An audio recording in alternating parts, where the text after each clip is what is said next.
يا سيدي يا سيدي يا عصمة الآثم والجار، يا سيدي يا سيدي يا عصمة الآثم والجار، يا قاسم الجنة والنار، يا سيدي يا قاسم الجنة والنار. Difference between assumed unity and real unity.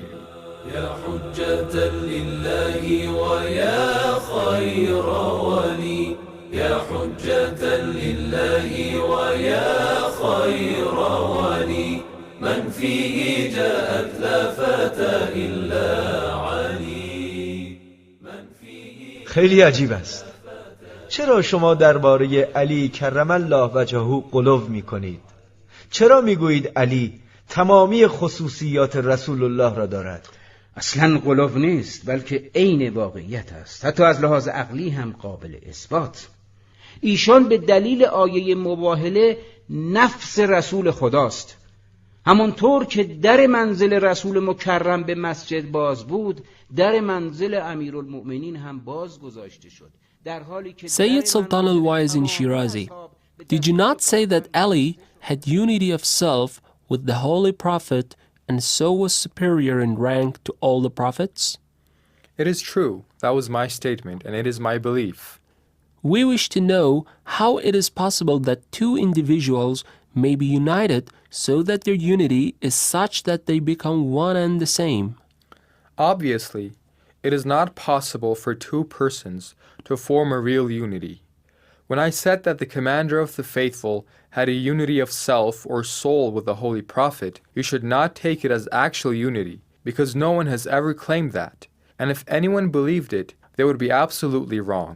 The unity I refer to is only assumed, not actual, and intends to indicate that both of them have the same excellence of soul and merits, not the same body. Then according to this proposition, they should both be prophets, and from what you say, the revelation should have come to them both. That is a manifest misconception. No Shia holds such a belief. I would not have expected you to indulge in such talk and waste our time. I have just told you they are associated in all matters of virtue and excellence, excepting those attributes for the exclusion of which there are specific ordinances or grounds. Such an exception is prophethood, with all the characteristics attached to it, one of them being the reception of revelation and through it communication of the divine ordinances. But if you believe in Ali's equality with the Holy Prophet in all matters of virtue and excellence, it follows that you must believe in his equality in matters of prophethood and the characteristics attached to that. It might seem so, but if you think carefully, you will see that it is not so. As I have proved earlier from verses of the Quran, prophethood is of different ranks, and the prophets and messengers of Allah are superior to one another in ranks. As the Holy Quran clearly says, these prophets, we have exalted some of them above the others. Chapter 2, verse 253. And the most perfect rank of all the prophets is the special rank of Muhammad, as Allah says, Muhammad is not the father of any of your men, but the prophet of Allah and the seal of the prophets. Chapter 33, verse 40. It is that perfection of prophethood which led to the sealing of prophethood. So in this attribute of perfection, none else could be included. In all other matters of excellence, there is association and equality, for which there are innumerable justifications. قال النبي محمد من كنت مولاه هذا علي سيد فاز من ولاه هو بالكتاب مسدد والنور معناه باب العلوم ومرشد هو آيات الله من ناداه أو لباه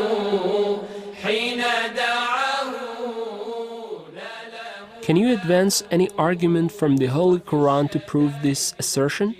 Of course, our first argument is from the Quran, which is the strongest divine evidence, namely the verse of imprecation, Ayatul Mubahala, in which Allah says, "And to whom who disputes with you therein, After the knowledge has come to you, say, Come, let us summon our sons and your sons, and our women and your women, and ourselves and yourselves, and then let us invoke and lay the curse of Allah upon the liars.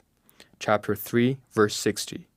Your notable ulama, such as Imam Fakhruddin Razi, Imam Abu Ishaq Tha'labi, Jalaluddin Suyuti, Qazi Baydawi, Jarullah Zamakhshari, Muslim ibn Hajjaj, and many others, have written that this holy verse was revealed on the day of imprecation, which was the 24th or 25th of Dhul Hijjah in the year 9 after Hijrah. But when the gates opened, the Holy Prophet came forth with a young man on his right, a dignified woman on his left, and 2 children in front of him. They remained under a tree facing the Christians. The most learned man of the Christians asked who those persons were who had come out with Muhammad. He was informed that the young man was his son-in-law and cousin, Ali ibn Abi Talib, the woman was his daughter, Fatima, and the 2 children were her daughter's sons, Hassan and Hussein.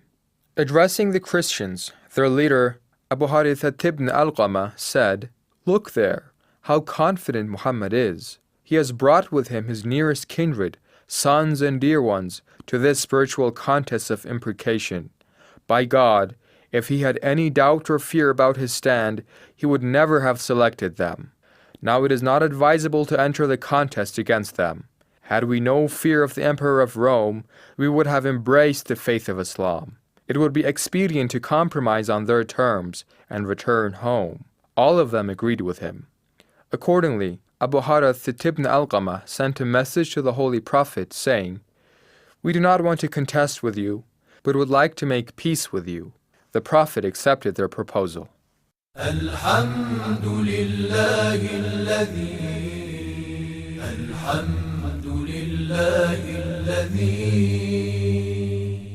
جعلنا من المتمسكين بولاية علي بن أبي طالب